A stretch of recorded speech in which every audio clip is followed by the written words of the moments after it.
Nice. Corey, Yeah, welcome. Man. Hey, my friends thanks for of the having Guitar me. Show. Friends, Corey Congilio, you're going to know who this guy is when we're done. If you don't know who he is already, you should know. Corey was born and raised in Phillipsburg, New Jersey, where he was exposed to music early in life from family and realized that music would be his life's focus. Moved to Pittsburgh to attend the Art Institute of Pittsburgh, where he studied audio engineering. In the late 90s, he entered Pittsburgh's vibrant music scene and shot through the ranks by hanging out with the city's best players who helped in honing his skills and overall musical maturity. In 2005, Corey produced his first EP for a local country artist, and his love for the studio began to blossom. He became an in-demand session player in Pittsburgh and began to produce projects for singer-songwriters which ran the gamut of styles. Over a 15-year period, check this out, as an instructor, Corey has taught hundreds of students and is the author of 15 instructional guitar courses with TrueFire.com, as well as being one of their top-selling instructors. Corey currently works as a session guitarist and producer here in Nashville. He can also be found performing with his solo project and on tour with recording artist David Lee Murphy. He is an artist clinician for C.F. Martin Guitar and lead presenter for Universal Audio. Corey, welcome. Thanks for having me, man. Buddy, you are a busy dude. Yeah, and I feel like that's only like two-thirds of it. Scratching the surface, man. So, man, you do everything, which is really rare, right? So we have a lot of folks here who are great guitar players, but usually just live, maybe some studio, but you do live, you do studio, and you do teaching, which is a rare duck, because it seems that some folks, like, you know, when you're into that realm of just playing, we were talking about this earlier, that it kind of consumes you, but you're able to do it all. So I know that you're working your ass off. Can you tell us a little bit about just, you know, we gave a little bit of your history there, but how you came about to being where you are today? Oh, man. There's a number of different things we can touch on, but I ultimately really just liked all aspects of music and guitar playing, because I considered myself, you know, a guitar player that could fit sort of in any situation. I always wanted to be good at any style of contemporary music. And I've done it all. I've played R&B music on a cruise ship. I've played country music in the honkiest of honky tonks, you know. And I've played, you know, some arena stuff and some, just you name it, I've done it. And I like that because it challenges me to think differently, to pick different gear. It's all those kind of things. I like to sing, so I like to sing background vocals, and that makes you even more valuable. If you didn't know that, get your singing happening. 100%. And then the producing stuff and the session work stuff came accidentally. When I was living in Pittsburgh, I had this studio contact me that I did some sessions at, and they said, hey, the guy won studio time, the artist, through a karaoke contest. Okay, nice. And they said, we've never produced a country artist before. And I had like some really meager gear, and I put together his demos, and he would play them over the phone. Like, I'd play them over the phone through the speaker, and he and his wife would huddle around the phone and listen. And then we cut it, and it was like, this was like early 2000s, you know, for sure. And I started really getting into that world, and then I spiked. I went down. I had a studio in Pittsburgh, and then I came here, and I lived here once, moved away, came back, long story. But I said, I got to focus on just being a guitar player, because every kid that comes out of Belmont can use Pro Tools and Logic better than I ever could. So I said, but I'm a guitar player, and that's kind of what I started focusing on more again. Exactly, you know, and so I do all these other peripheral things, but it's ultimately coming from my instrument. You know, so it's, you know, and the live thing, I like to play with a bunch of different artists when I can. That gets difficult with travel and all that, but focusing on seeing the benefits of teaching and being an online personality, really, it takes focus, and it makes you a better player, and it builds up a new skill set. So I'm really intrigued to kind of continue that more than I have even. Indeed. And so, so you're doing the studio, doing the live thing. When did you start teaching, or were you always, you know, kind of teaching to supplement income? I was teaching. I was. I was teaching in a music store, and I was doing a few music stores I've taught in over the years in Pennsylvania, and I was teaching anywhere from 60 to 80 students a week. I've been there. It's a lot. That's like, when you start going, all right. Monday through Saturday, and on Saturday it's 10 to 5. Yeah. And then I'd go to play a gig after that. Yes. And you know, it's good money, bad levels of all levels of exhaustion. Yeah, because it's not like, I remember saying this to somebody. Well, first off, I had a guitar teacher who said to me, "You can't do that. You can't work that many." And I said, "Wow, that's a 40-hour week. Yeah. That's a normal week." And he's like, "Just trust me." And I was like, "I'm gonna do it." Yeah. And then I did the same thing. Yep. It's different than a regular job, because a regular job you can you can go to the bathroom. You can maybe check your Facebook at lunch, but it's not. When you're teaching, you're 100% attention on somebody the entire time. You have a 1 to 2 minute window of getting a drink or grabbing a bite of something and going back into that room. And then sometimes my room was like the size of a closet. Yeah. And but it was good, because when I realized I was going to be a teacher, I was like, okay, somebody's going to ask me a question that I'm not going to know how to answer. So I have to make myself a better player. Yes. I taught myself the number system. I taught myself theory. I taught myself how to explain this from my point of view, which is I'm just a lunch bucket guitar player. I want to I go get the job done, get the check, go home, go to the next one. And I said, why can't everybody work that way? You know what I mean? I don't have to dangle the knowledge in front of you and say, if you do what I tell you, I will give you the ring. Exactly. That's bullshit. It's what I mean? It's like, nobody's ever going to play like me. I'm never going to be able to play like them. We're all individuals, and what we do with the information is up to us. That's why I love you, bro. Yeah. That's why I love you. We hit it off on that same sentiment. Yes, and it's funny that you say that about teaching, because there's so many other players who I've talked to who have also taught, and they're like, and they said that same sentiment, like, what happens if somebody asks me something that I don't know? Well, then, it doesn't happen very often, but if it does, you're probably going to have some way that you navigate it anyhow. So Sure. I feel like, unless it's like some high-end jazzy, chordal extension modal thing that I'm like, man, I don't know. I'm going to have to look that up. Yeah. Are you there already? Are you really there that you need to ask that question? And I'll say that to him too, that you're really there? Yeah. 'Cause I don't trust that. Sure. Otherwise, you probably wouldn't be I listening treat it to the me. same way as I do a lot of events for Martin and Universal Audio. And if somebody asks me a question, I'll be like, you know what? Let me look into that for you. Yeah. And it also says, hey, I'm not the grand poobah, I don't know everything, Exactly. but I need to figure that out too, and they'll help both of us. Yeah. And that usually makes somebody go, oh wow, that person's like, egoless or something. Exactly. So my understanding, and tell me if I'm wrong, that you were, I should say, discovered, or someone saw you doing a clinic for Martin. Is that right? Was it the guys at TrueFire, or somebody saw you and they said, "Hey, man, you're a great presenter"? It's a long story, but a good one. And honestly, nobody tells it better than the folks at TrueFire. They always do the best job of telling. Yeah. But I was doing some work for the Fishman pickup company. Okay. And back in the day when we're streaming live right now with a program that has a built-in switcher. Right. This happened quickly, technology-wise. Yes. But back in the day, in addition to their lessons, TrueFire was helping companies host some online content, because that wasn't so easy to just shoot a video and throw it up on your website of a demo. So I was demoing products for Fishman, and they said, "Hey, you're pretty good at this presenting thing. Do you teach?" And I was like, "Do I freaking teach?" Like, That's all I do. Every day. Right, yeah. So it took us a while to figure out what would be my niche, and I guess I fooled them enough to think I was like, this like sort of, singer-songwriter guy, which I am. I mean, on the Martin gigs, I'll play my own songs and that sort of thing, and that's an area of my life I want to continue to work at. But so they thought I would maybe have a nice foot in the door with them doing this course about being a singer-songwriter and writing songs. And I went down to shoot the course. It went okay. I went to a blues jam. They were like, "Oh man, this kid's gonna get smoked going to the blues jam."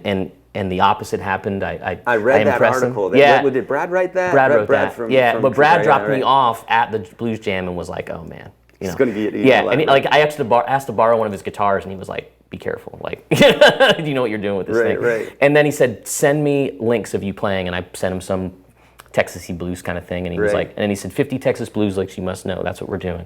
And I was nervous. And that was your first course? That was my first course, because I didn't know how to do that. And then I watched a lot of the other great folks like Robbie Calvo and Jeff McErlane at the courses that they had done with TrueFire, and I was like, okay, if I get close to what these guys are doing, I'll be okay. Yes. Yeah. And that's kind of how it started. Well, and your instructional stuff is amazing. I've watched some of your courses before. I've learned stuff from your courses.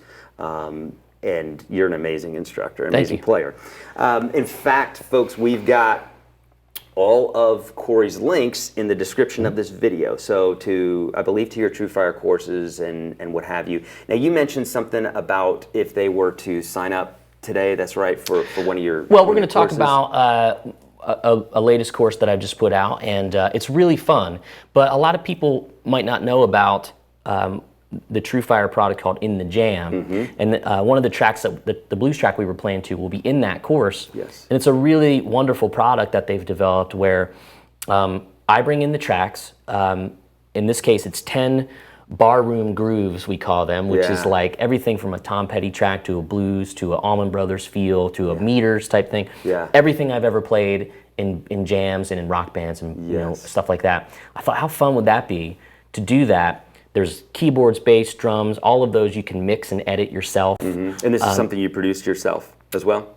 Well, I produce it with them, you know, and the fine folks there that, you know, just basically helped me along the way. Yeah, yeah. But I did all the I wrote all the tracks right. and recorded them here in Nashville with some great guys. So on the tracks, you're going to be playing with my buddy Tommy McDonald, who's recorded with Buddy Guy. Yeah. You know, my buddy Danny Young, who plays with a bunch of different people, Dan Tyminski, Lucy Silvas, Brandy Clark, and then Billy Justino plays keys for Brothers Osborne, and he's tremendous, and so is that band. Yeah. So I got a host of really great Nashville players that you'll be able to plug in and play right along with. That's amazing. Yeah, it's really cool. It's a fun course. Yeah, that's amazing. So the link for that, friends, is in the description of this video. So if you go and purchase that course, and you send me a screenshot saying you did so on my website, I'll send you a pack of Martin Retro Acoustic Strings. Nice. Who is one of your sponsors, right? Yeah, so I work with Martin a lot. I leave tomorrow to go do a handful of events with them in the Carolinas. I'm working with them a lot through the rest of the year. And we do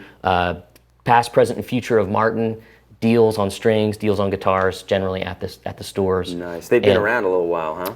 Yeah, 100 years or so. I think they celebrated 150 years or something just like a couple years ago, didn't they? Yeah, do the math. 1833, 136 year, 137, something like that. That's great. And I grew up 20 minutes from the Martin factory. Okay. Yeah. Okay. Yeah. Nice. Yeah, I dropped my. I know, and I almost fell over. Here you go. Here's the thing. I got to use. Hell's breaking loose here.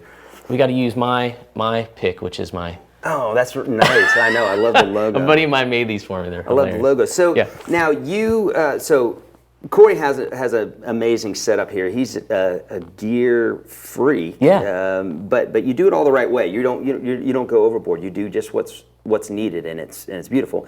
But the first thing Corey did when he came in is plugged everything up. Wanted to make sure everything was working right because you just came off the road. Was it yesterday? Yeah. So I filled in with Lucy Silvas, who I used to play with for about 2.5 years. And as things happen in the music business, like business goes down, business picks up. I stopped playing with Lucy to play with David Lee. Was lucky enough to do the Kenny Chesney tour and be on some really big stages and play iconic country hits that he's written. Yeah. And then to get to go back to play with somebody who is unique and special as Lucy is always a privilege that I try to do when I can. Yeah. And there was a situation where her guitar player had to leave in those 2 dates, so there wasn't any gear for me to play. So I had to fly with my Universal Audio aux box and my 2-Rock head, which is a 35-watt mini head, and it made it all on the plane. I plugged it in today. Literally, I got home yesterday. Yeah. And it worked. So like, thank the Lord. Thank you, TSA. Beautiful, beautiful, beautiful. I love it. Yeah. So I want to ask you what kind of tips that you might have for folks that are wanting to up their game. Where let's say they're playing, but they just like you went from being obsessed with all these players and what have you, and then kind of threw yourself into the music scene in Pittsburgh. Right. And then threw yourself into the music scene in Nashville, all different levels of this. But for someone who might be out there, I know it's probably not a lot of folks, but maybe someone who's watching right now, who's wanting to up that game, what are some tips that you could suggest for someone to get in there and I get really...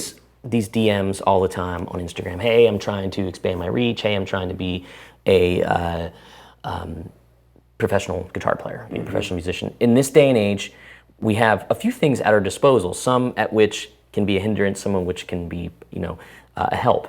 The self-marketing today is better than it's ever been, and probably will continue to grow. I use my online platform as a resume. I don't put anything out that I'm not proud of, something that doesn't put me in a light that I think is positive, but also something that's true to me. I'll put something on Instagram and I'll watch it and I'll be like, no, why did I really do that? I didn't like it, so I take it down. Because I've been hired by saying, hey, I saw your Instagram, I'd love to have you come out this weekend and play some shows with me. Or I got hired by a fellow for some session work. He saw me on YouTube, and what I did was I put it was a video, you can find it on my YouTube, of me playing 3 solos on a client's song, and they're all very similar. The client wanted this particular sound, I went for it, they chose a particular solo. That client called me and said, hey, I saw that was really cool, and I really liked the gold telly that you played, so are you available to cut some songs this week? That's kind of how it can happen. So it's try to have an idea of what you want, and point all your media towards that. Point your playing effort, point your practice, point your gear towards that. It's fun to have a great friend of mine in Pittsburgh who's been a mentor. I said, hey, I want to buy this is years ago, I said, I want to buy a new preamp, like a Neve or something like that. He goes, oh, what's your conversion like? And I went, huh? Because I didn't understand about A to D conversion and how, it's a quality, it's like, you could buy a really nice lens for a camera, but if it's really low megapixel, what's the point? What I mean? So it was all these things I had to learn. He would say, spend money on a tool that would pay for itself eventually, and that's what my gear does for me. 100%. That's a great piece of advice. Circle back. Because people are always thinking that one piece may be the holy grail or whatever, but it's like a chain is as strong as its weakest link, right? Well, we're fans of vintage guitars, but I like them too, but just like I said, I would never travel with them. I will if I know they're going to be next to me all the time. And I'm fine with that. But like the folks at PRS have helped me out with some guitars, and I know that if the headstock breaks on this, I can send it back to them, and they're going to help me out by fixing it. And that's the kind of relationship I want to have with companies. And it's basically like Tiger Woods' driver breaks. He's going to get a new one. Exactly. That's what people investing in you really helps. And today you're running through your pedal board, which then through a 2-rock, and then your Universal Audio aux. Right. So this is the kind of session rig I've been taking, believe it or not, because a lot of the sessions I do don't require much more than that. I can get a lot of sounds from pedals. The clean platform style amp is great, although that little guy can get dirty and sound like an old Fender if you want it to pretty quickly. And then the aux, I've been kind of singing the praises for aux in a long time. I've been their NAMM presenter for a couple years now, and the whole thing is I want to use my gear. My gear is the pedal board and the amp. The aux represents it through a modeled speaker and modeled microphones, and it sounds really, really authentic. I used that rig, no speaker cabinet on stage, in 2 arenas this weekend. Wow. And it sounded great. It was really, really cool. I missed a little bit of stage volume, so I never took an in-ear out because it would feel like you're in a swamp or like a vortex or something. You can't hear anything. So, but I didn't have to. It sounded tremendous. And you have control of your own mix. Oh, absolutely. Stage. We had a really wonderful monitor person who really made our mix sound pretty authentic. It's cool. Amazing. It's amazing. I'm really pleased with this rig, and the folks at 2 Rock, man, they've been really great. Sort of like talking to me, seeing what amp would work the best, and helping me just make the right decision. I love it. I love it. So I have some more questions, but I want to get to Mike. If we have them, do we have some of those picks from the past? The what's going on? What's going on here? We do. Have some of those. All right. We've so I literally this last week have scoured the internet, and Oh, specifically your Instagram. So we have some This pictures. is awesome. We have some pictures that I didn't know we were going down this that I road. want to ask you about. I can't wait. So is it going to first be off- anything like the one with the recent shredder pick, the long hair one? That was Here we go. Oh yes, I love this one. Okay, so you were doing an AC/DC gig, weren't you? no, this was a Halloween thing, and I see. So the wig I bought because I was going to be Inigo Montoya from The Princess Yeah, Bride, sure, you know, sure. and I was like, I got the mustache, like I can Yeah, do this. it's And I perfect. put it on, I was like, this looks like Frank Zappa, Yeah. you know. And what's funny is I met Dweezil at a NAMM show and he played that guitar. Oh, wow. And I felt like, okay, like it's come full circle a little bit. But I was, Yeah. you know, that's one of the most, that pick is commented on. People are like, you need to grow your hair like that. I was like, yeah, it's going to take me like 20 years. Yeah. To get there. That's a good look. Yeah, That's a good thanks. look. It was funny. All right, That's hilarious. what else we got in there? Oh man, dude. that was. Is that you? That's me. In the 90s in Pittsburgh, he had played, because I was in a swing band, and I kind of brought the Setzer vibe to a swing band. You know, we had zoot suits and the whole 9 yards. Wow. Who knows if you found one of those? They're out there somewhere. What year was that? That was you were doing the 90. swing thing? Well, in the swing thing, I was doing like 97. Now, when did you start playing guitar? 1990. Okay. Yeah. Yeah. And but yeah, that was backstage at a, I think the Duquesne basketball arena in Pittsburgh. And my buddy worked for Fender at the time. Yeah. And had gotten us back there. That's amazing. Yeah, and he was awesome. It blew my mind. He's one of my Amazing favorite player. guitar players of all Yeah. time. Yeah. So tasty. I really identify because although he's a rockabilly guy at heart, I mean, he could play jazz, blues, country, Yes. rock and roll. You know, Yeah. it's a great He knows mixture. what he's doing. He does, you can man. Tell. He's a you master. sure can tell. Some of those For licks, sure. I'm like, who in heaven's name would have ever thought man. of that? Yeah, and Which he's- I love. I love coming across stuff like that. Do you do that often where you're playing and you're like, I would never have thought of that? Oh, all the time. Yeah. Oh, all the time. That's the best thing about being exposed to people. Yeah. You know, but like the cool thing that I try to do is less and less I worry about. I go for stuff and I fall on my face like, 6, 7 times out of 10 Yeah. probably. And Brian plays with a sense of humor, and I feel like he goes for that and probably lands it a lot more than I ever would. Yeah. But yeah. Yeah. All right. Now, I know there was one pick here. This was before. Now, this was in your early gent days. Is that right? Oh yeah, so I Not was lot of playing a people know 12-string that. bass. No, that's not me. that was at someplace here in Nashville where I was like, okay, you have to document this. This is How many hilarious. strings was this? I don't even know, man. That's a I was lot. just getting That's a something to lot. eat, and this guy was playing. It was like a solo gig. That was what he was doing. I was like, well, Right. that's cool that we live in a place where people can do that. Right. Love it. Yeah.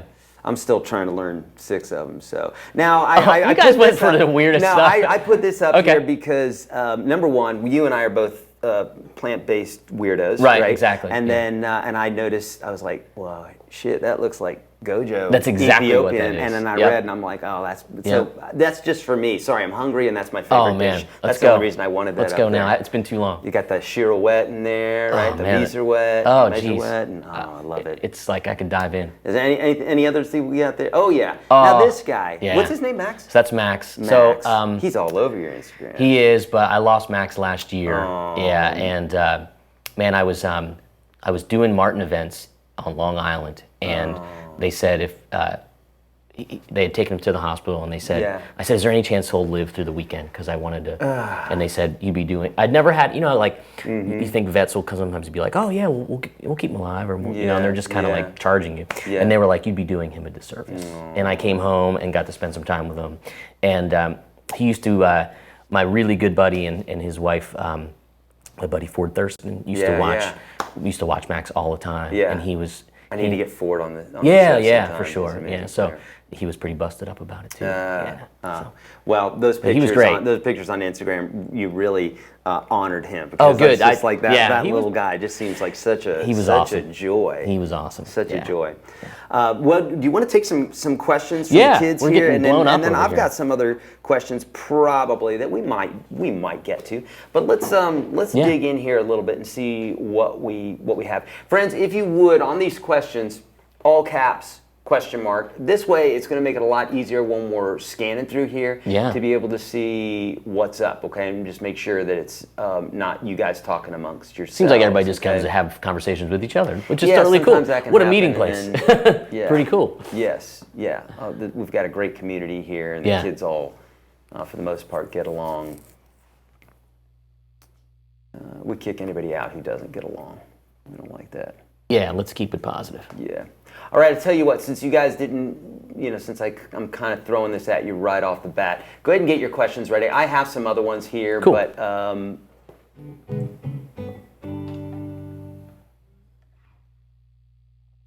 I saw somebody ask about, is my guitar custom? This is actually the David Grissom model PRS, but I did order a custom color. The neck is it was unfinished, and it does say custom built for me on the back of the headstock, which is pretty cool, even though it's a David Grissom model. It's a really great versatile guitar. I used it a lot on tour because I could get single coil sounds. If I could do the telly thing. Look at that, that's crazy. And I can go full humbucker. That's amazing. Yeah, pretty versatile. Wow. I would travel with just this and pray that I didn't break a string. Have you ever done that on stage? Luckily I don't break strings that much. I've never been like that. I feel like I could do it, like B.B. King, change a string in mid-song. Because I'm pretty fast at changing strings. But, but thankfully, I don't break them that much. Yeah, you've seen that classic SRV. Oh man, that's the best. Jesus, him and Renee. Yeah, amazing. Someone's saying you look like Prince, right? So that's. I'll take it. You have an affinity for Prince, right? I love Prince. I spent a lot of time on the whole. What was funny was the whole funk thing. I did a lot of funk study back in the late 90s, and that taught me to be a better blues rhythm player. Right. So if I was playing like we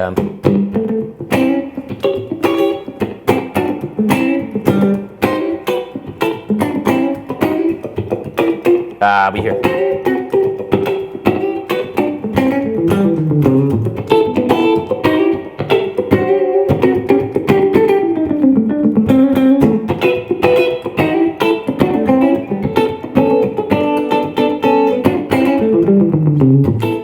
That kind of stuff is where I really fell in love with it, because I was playing in an R&B band on that boat in Pittsburgh, and there was times when I would just go.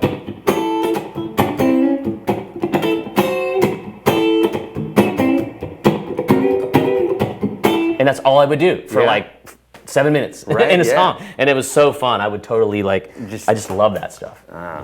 Well, you play it well. Do you have any horizontal scales you incorporate into your practice routine? I'd never referred to as a horizontal scale. Yeah, I think they mean, right, so like going up maybe 3 notes per scale. No, I'll tell you what I do though. Yeah, that would make sense, parallel, horizontal. Because there's a really fun video I did with Tim Pierce a while ago, where I'll take my pentatonics, and I feel like this is the easiest thing to do. So I don't do the 3 note per string stuff, because I found just for me it just works for speed and not for melody as much for me. But what I do is I'll play a pentatonic scale all on one string.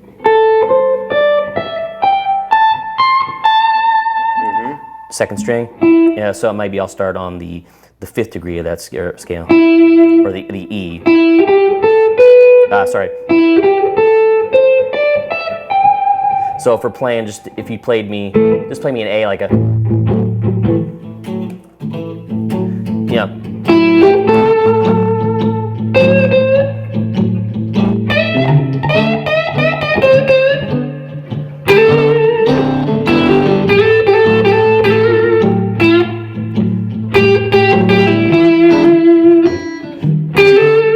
First string. Now 1 and 2.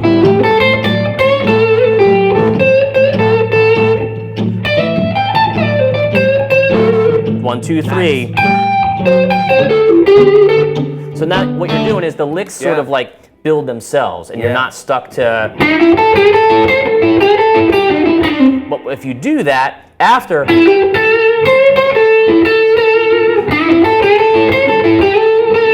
it's a great way to kind of link ideas. You know, it's almost kind of like that's the lick is the impactful part, and then the other part sort of sets it up. No, that's beautiful. Yeah. So do you? I find myself. I used to do this a lot more, not as much now, and I need to get back into it. But a lot of times, if I'm playing blues, I will like earlier in the beginning of the broadcast, I get lost at blues, and which should be pretty simple. But I find myself if I get like, God, the same stuff's coming out all the time, I'll think like you're talking about there. I'll just say, okay, let's wait a minute. Like literally, stream of consciousness. Let's try something on one string. Like I'll literally think. I'll think of them as cliches or niches or like a tool, right? Do you think that way when you're soloing to make a sound? Yeah, I'll try to diverse, forcefully. I'll try to purposefully like hold myself back, you know, and. Also, I'll try to think a repeating phrase and how I can sort of manipulate that as much as possible.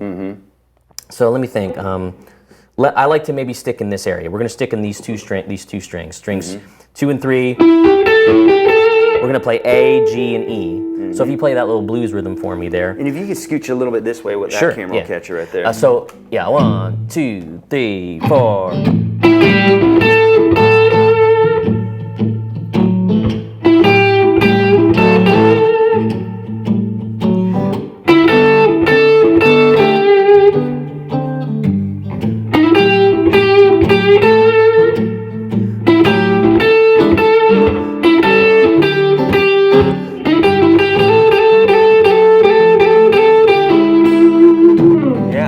Notes, but I manipulated them in a way that, you know, made it sound melodic, a little sing-songy, you know.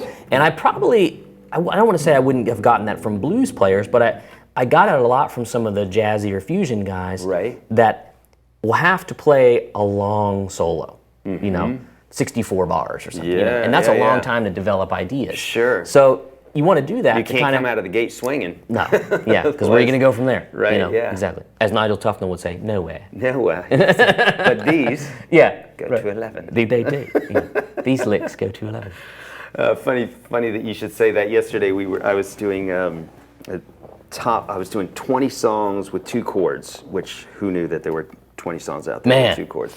Well, one of them was Born in the USA. And the guy starts off, Born in a which is the top note of the entire song. He starts off, which, you know, in Nashville they'd be like, no, that song will never make it. Right, exactly. You got to start off low, and then you got to go someplace. That's what they'll tell you. But he starts off right out of the gate. Well, I mean, Bruce played by his own rules, I think. Which is okay. Sure. Okay, so let's see here. How do you switch scales to play between chords? I don't know if that's phrased right, if you get that. How do you switch scales to play between chords? I think where that person might be coming from is, like if you're playing a blues, I'll just play a 1-chord vamp. So I'll just play over A7. So I'll kind of do like a, maybe I'll play a straighter rhythm.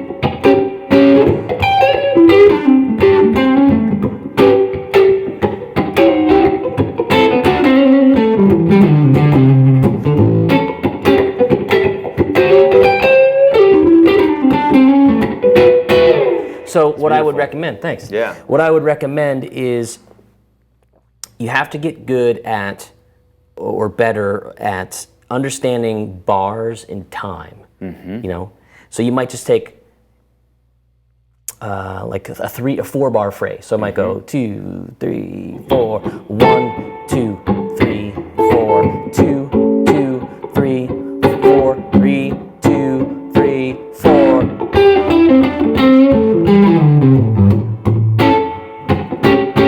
kind of like what drummers do. Drummers will play a groove, and on the fourth bar, they'll play a fill. Yeah. You know, and then what they do oftentimes to really get better at it is, let's say they have a metronome going. Yeah. They stop the metronome on bar 4. Yeah. You know, it's because they want to go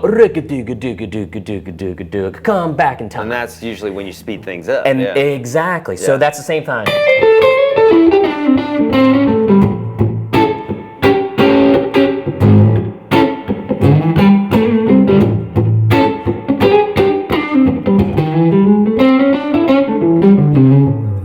That kind of thing. Yeah, that's fantastic. It's fun, man. And how about that? That's just with one chord, and you're making that That's sound. right. I get a lot of students that ask me that because I might go and do something like kind of atmospheric, you know, and I might go like let's find a tempo.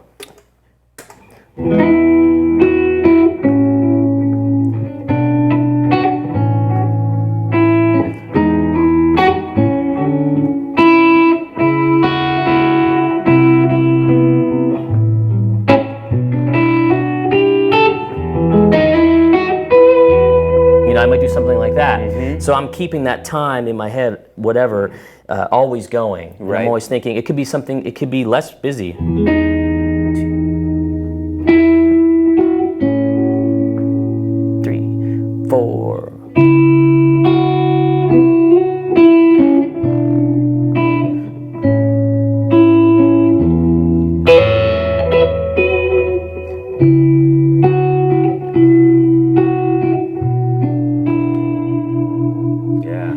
People really like that, and I get asked how to teach it, and I'm like, well, saddle up, because it's going to be a while. You know, there's a lot of things I'm doing. I'm seeing the guitar in a way that I'm trying to almost compose. Yeah. But I always loved when a piano player would sit down and just be able to kind of play, and it sounded like music. Yeah. I always wanted to do that when I picked up a guitar. Yeah, and that practice that you did there of just hitting the chord and then noodling some licks around it is important for several reasons. One is because you're setting up the color tones or the notes of the chord that you would probably create some sort of riff around. Exactly. Well, I say probably, that you're definitely creating a riff around. Yeah. No, you nailed it. All right, let's see. Any other questions here? Fairly generic, but you want to address that one? How do I make solos more exciting? From Luke. You know, Luke, it would be tough without hearing you what you could do to make your solos more exciting. But generally, what I find is try that single string thing where you're playing a scale up and down the neck in this sense. And no disrespect to the person that said horizontal, but I don't think about it because that is more like, to me, that is more shape driven, and I'm more sort of like harmonically driven, thinking I'm going from low to high. So that's the way I would say it. So that's why I didn't understand that at first. But what you can do to make things more exciting, generally, try to learn solos that you like, because that's going to really put things into your solos. Try that single string thing. Try listening to solos that are completely off of your normal radar.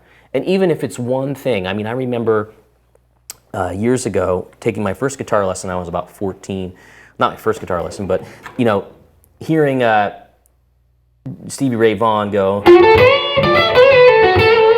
and I was like, what in the world is like that sort of sweet sounding blues, you know? Because I'd never heard anybody really bend a step and a half kind of thing. Yeah. So I was like, okay, I got to figure that out. You know? And that was just one little nugget that really worked well. You know, and it could be a lick, it could be a new physical thing that is hard for you to do, and you can incorporate that. Yeah. So that's stuff that always makes it. You know? Yeah, it's like another tool for the toolbox. Yeah. You know, that if you work it into, and then it becomes part of you, just like vocabulary. Absolutely. You know. Yep. I remember when I was a kid. I've said this story before, but like when I was a kid, we'd learn like 5 new vocabulary words a week. Right. You had to say the word right, but then they made you use it in a sentence like 3 times, and I was always like, why is that? And dude, inevitably later on that month or 2-3 months down the line, I'd be speaking and that word would come out of my mouth. Right. You know, gregarious. Oh, I'll never use the word gregarious. Who uses that word? And then I would use it right there, you know. It's like that, there's those calendars that might give you a word of the day. Yeah. You know, same thing. Lick of the day. Yeah, and it's the same bit. But if you don't practice it enough, right? If you don't incorporate it into it, just like practicing that vocabulary word, then it won't become part of you. It needs to be attached to something else. That's how we learn best, is through association. Yeah. Any tips to practice scales and notes on the fretboard to make it easier? Well, okay, the question is, make it easier to remember or make it easier physically? Yeah. You can answer those a couple different ways. I like to play scales in a way that is going to be, well, here's the thing. You can do it kind of mindlessly while you're watching TV, and that helps your hands, or you can play it against songs. And I love jam tracks.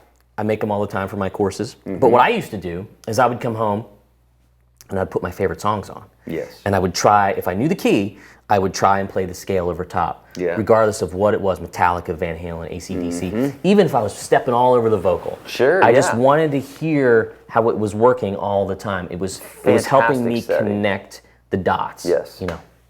But thankfully we have people like us nowadays that say, hey, you can connect the dots over these chords, and it makes it even a little easier to get to the finish line, hopefully. Yeah. But there's really no substitute for just trying and failing and seeing what works and what your ear tells you. Honestly, I think if I could tell anybody one specific way to practice, once they've got the basics down, it's exactly what you're saying there. And I learned that from a buddy of mine who was an amazing player just growing up. I don't even know where he's at these days, but he was an amazing player, soloing, phrasing, everything.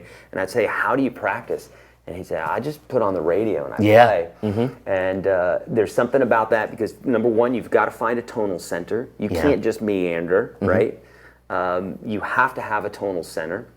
And then from there, you've got to learn to phrase, and you're working against the vocalist if you want to vamp along with it to try to sound like you're fitting in the mix. But even if you're walking all over it, like Corey said, you're basically, you've got the chordal structure there. The singer is singing the same melody notes that you're going to be playing. Same thing the bass player is doing. Same thing that all the instrumentalists are doing, and that's so valuable. Absolutely. I mean, when you hear people like Tommy Emmanuel say, "Learn songs." Yes. That, I mean... Does he say that a lot? Because I tell folks that all the time. It's like... At the end of the day, no one wants to hear your scales. Right. You know? Yeah. Lucy Silvas isn't selling records because she gets on stage and sings scales. It's because she's got nice songs and nice melodies. Absolutely. That's the stuff that's hypnotic. Yeah. So pull from all those, you know? Yeah. Yeah. How to practice what key someone is in by ear. So how do you, so I have a few ways that I go to, so I'd be interested to see Albert's question here. What do you do? Something's playing right away, you want to play to it. What do you do to find that tonal center? You know, here's what I used to do all the time, and still kind of do it, is I kind of, I just try to find that center, find something that is common all the time. And I'm like, okay, that's inevitably the root. And then by learning a harmonized chord scale in as many keys as you can is really the trick. So I start a lot of people off when they want to do that sort of like solo guitar thing. Now, I'm not a solo jazz guy by any means. I just like to kind of play by myself sometimes. But it all goes back to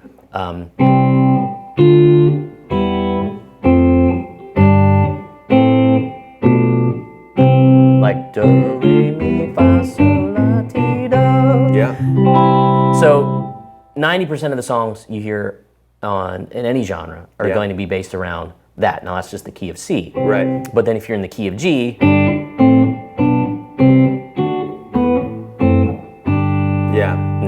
and that's how you learn 1, 2, 3, 4, 5, 6, 7. Yes. You know, and that's kind of how once I establish what the key is, then it all sort of starts to fall into place. Did you learn that at a young age?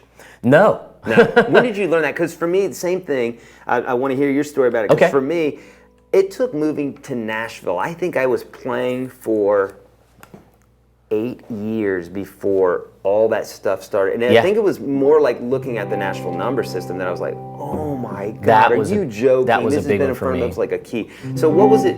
Yeah. Same sentiment. Like to me, once I started to learn the number system, that unlocked everything for me. Yeah. I always think of that. I can't not, like, to me. Were you me, doing that in Pittsburgh? I was. Yeah. But in a different way. In a different way. Well, what was interesting ear. was while I was playing in that swing band, it was all chord charts. It was all lead sheets, right. you know. And then there would be times when I would rewrite those as numbers because it was easier, you know, to like, because if you look at, like a lot of those songs are like,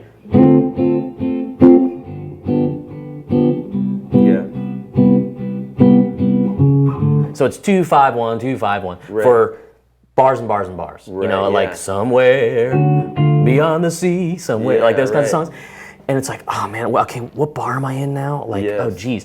And it was harder to look at D minor 7, G7, C major 7. You know, of course they would have like bar repeat type stuff, but still, it just made more sense for me to see 2 5 1 as long as I knew the key. Because then when I went up a half step, now it's and now the chords have meaning too, right? So like I think about it as before. That's a good point. You know, if you had a song that was you know, D C G, you'd be like, oh well, you know, you're in the key of G. Well, unless it's Sweet Home Alabama or something. Now these chords mean different things. So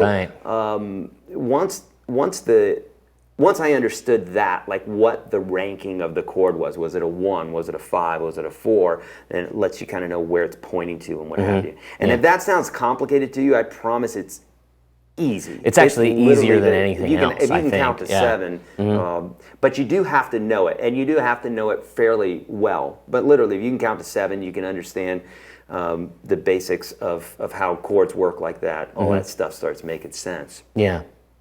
What's the worst thing that's happened to you playing live? Oh, good question. Let's see.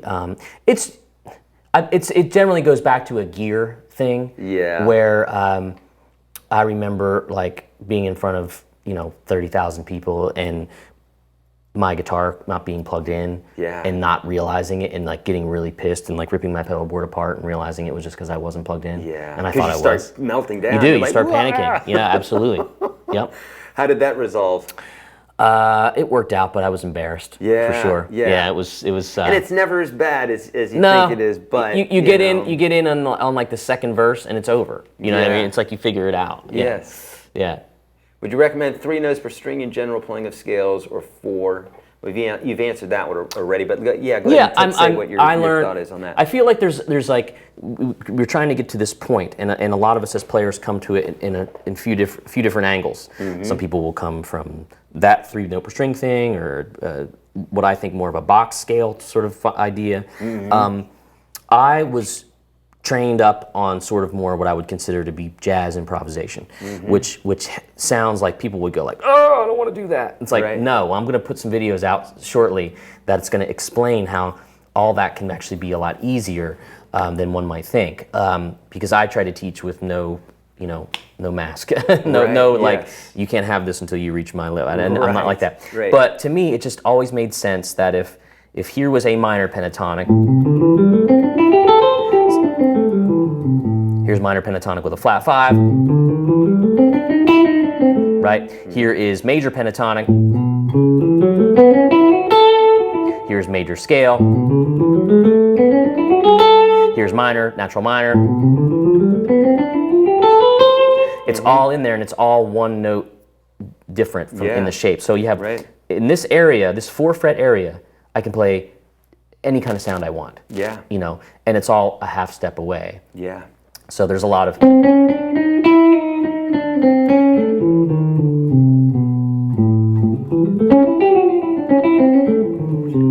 Yeah. And I could do it, I could play the most, kind of like.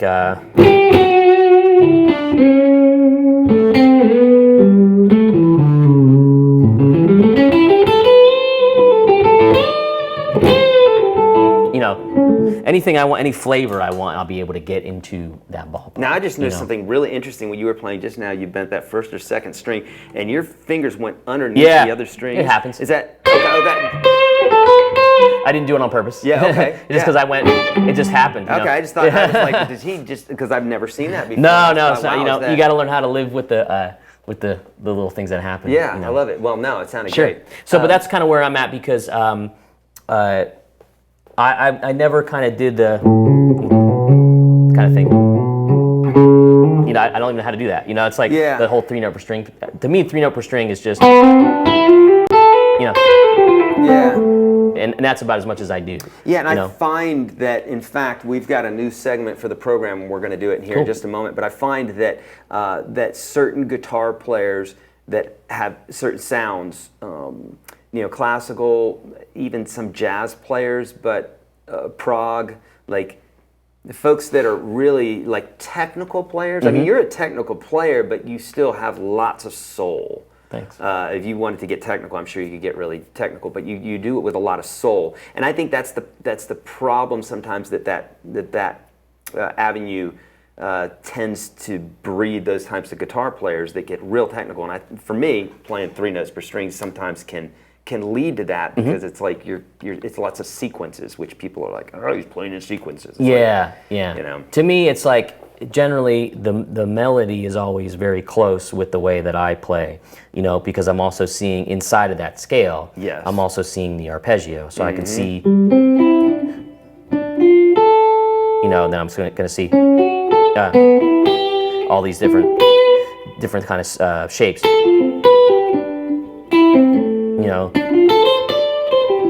And then inside of all those are just notes that lead into the next chord that's going by anyway. Yeah. Because if you're playing C to F to G to D minor to E minor, to A minor. Yeah. They're all there, and that's kind of the way, because again of the playing of the jazz improvisational study, you're always thinking if it's a 2-5-1 progression, you can go.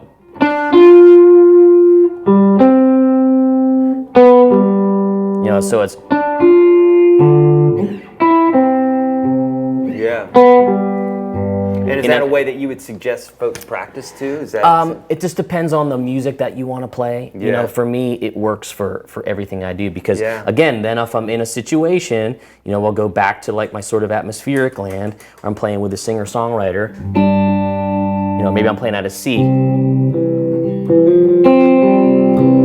Maybe the acoustic guitar player's doing that. I'll go.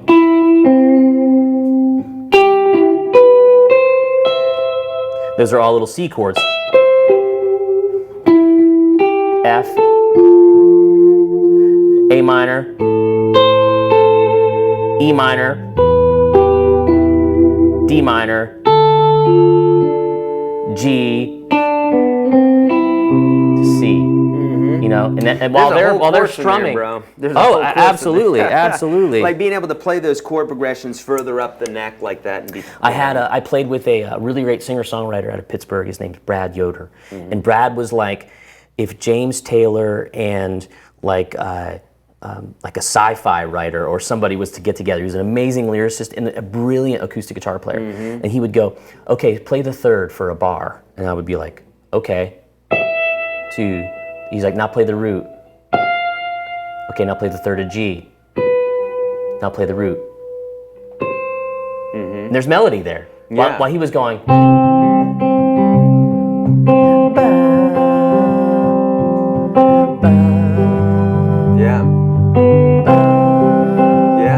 And sometimes that's all you need to do. In my world, when I play it with artists and sessions and stuff, sometimes that's all you need. Yeah. 100%. I love that. I have a lesson that I call chord noodling that kind of. That's a great name. That's basically, you're playing your chords, but you're also embellishing them as you go along for that kind of sound. Okay, friends, we're going to wrap up this show here pretty soon. That went so fast. I know, didn't it? That was fun. I know, that's why we usually do an hour and a half, but we're trying to make this more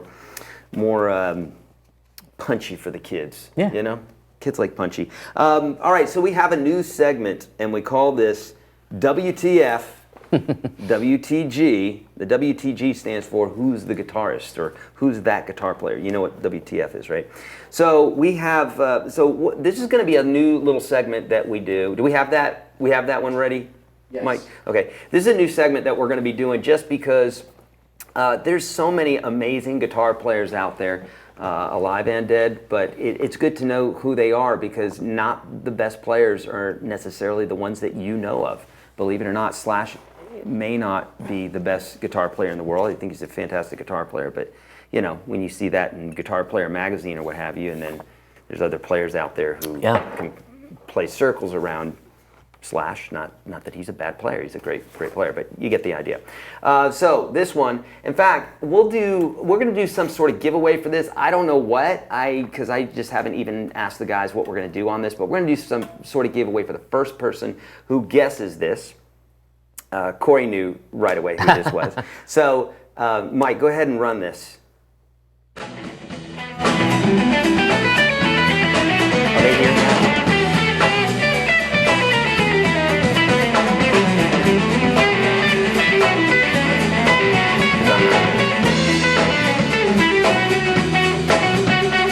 Give us a second. We got like a 30-second delay here. One of the triads on 3 strings. Yep. Got a shout out to Tim Pierce there. Bear with me for just a minute. All right.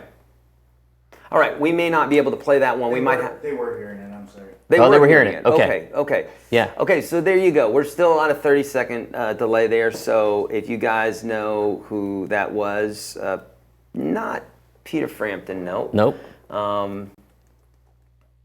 But if I see it come across, we're going to do some sort of giveaway. All right. We're going to do a little rapid fire question here, and then we're going to go out with a jam. All right. Yeah. All right. I'm going to be looking.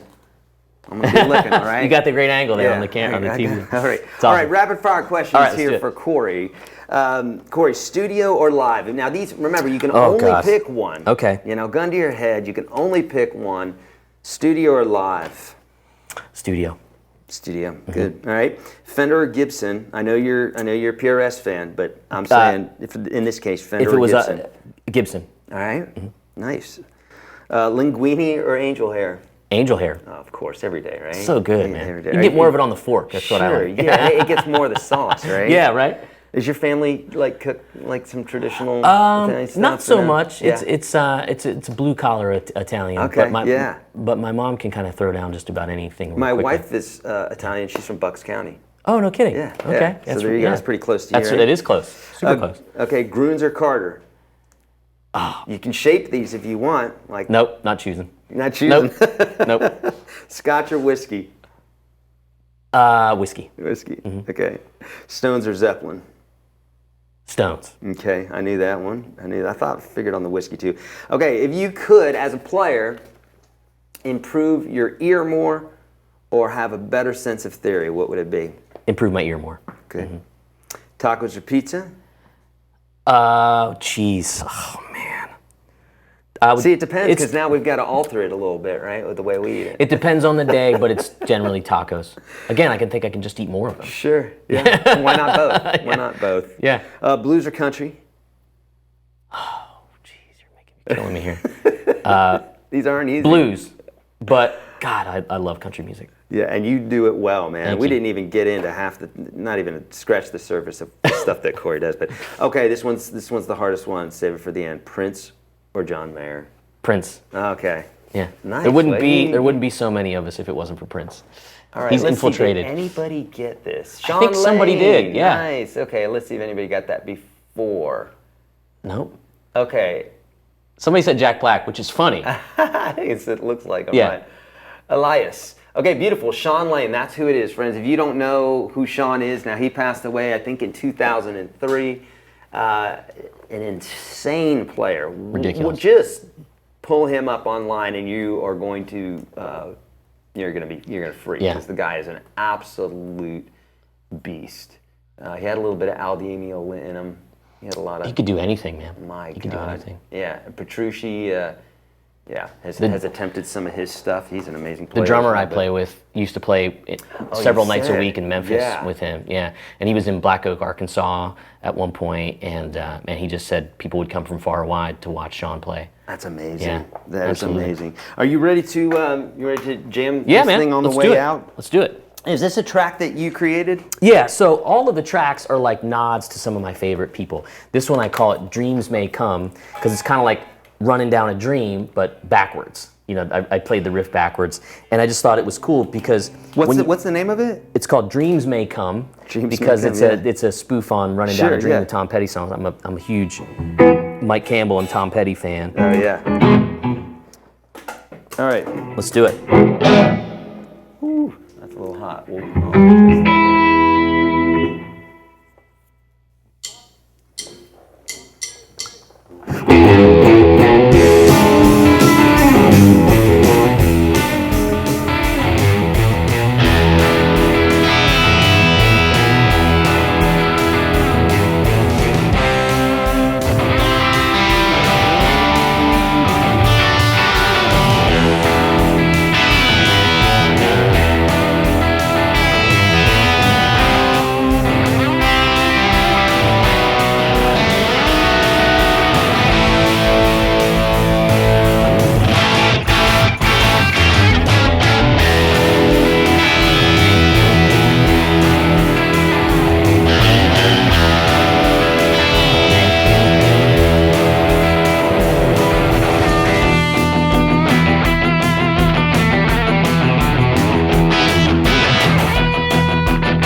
Thank you so much for coming out. Hey, thanks for having me, man. That was so fun.